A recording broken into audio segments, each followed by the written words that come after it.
Good morning, welcome to the Morning Expresso. You're watching Indian Express. I'm Charulata Biswas and this is a power-packed morning bulletin. Let's begin with the big story of the day.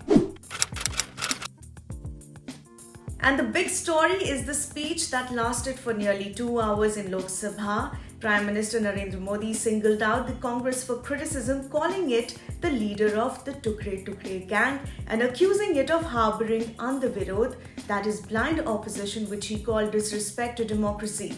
Modi said that the Congress, rejected in state after state, has lost the appetite for power and is sowing seeds of separatism.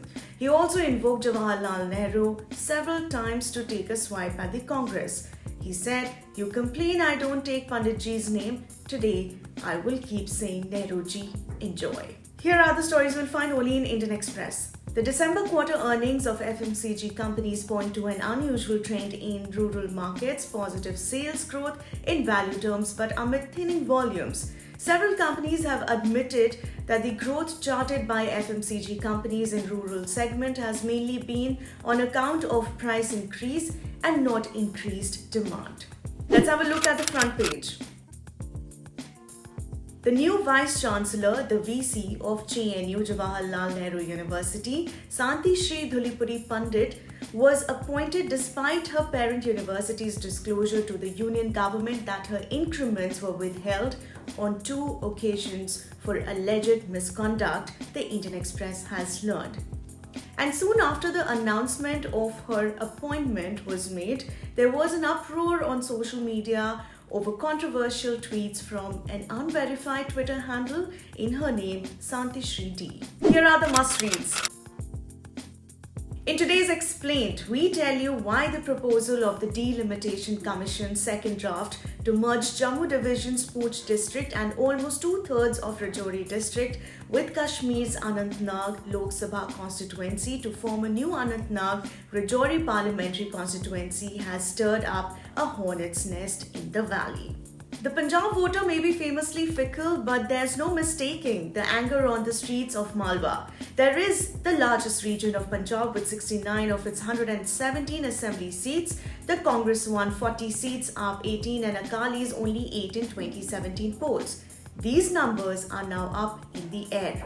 And now, despite Punjab having the highest concentration of Dalits in the country of any state, and despite as many as 34 reserved seats out of a total 117 in the state, Charanjit Singh Channi is the first chief minister in the state from the community.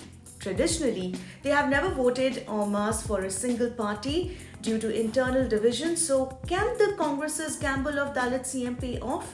We tell you every detail. Meanwhile, having lost his father Ajit Singh to COVID last year, Jayant Chaudhary, only 43-year-old, is gearing up for his first assembly election as head of the Rashtriya Lok Dal. Born in Texas, US, with a degree in accounts and finance from LSE, Jayant has proved skeptics wrong by energizing his party that won just 1 seat in 2017 and forging an alliance with Akhilesh Yadav that has been generating a lot of buzz. Chaudhary gives a wide-ranging interview while on the road from Shamli to Muzaffarnagar during a hectic schedule. Catch this interview only on Indian Express. And some news from the world of sports. For the Under-19 World Cup 2018 edition, the broadcaster ran a campaign titled "Greatness Begins Here." But does greatness really begin at the Under-19 level? We looked at the senior careers of the 178 players who have been part of India's Junior World Cup teams, excluding the current edition. 51 of them have gone on to play for India. That means almost 2/3 of junior India cricketers have not made it to the senior national team. You can read this piece only in Indian Express. And finally, leaving you with today's episode of 3 Things, we look at how the hijab ban controversy started and how it is connected to the regional politics of Karnataka. That's a news wrap from my end. For the latest updates, don't forget to subscribe to our channel, The Indian Express. Thank you so much for watching.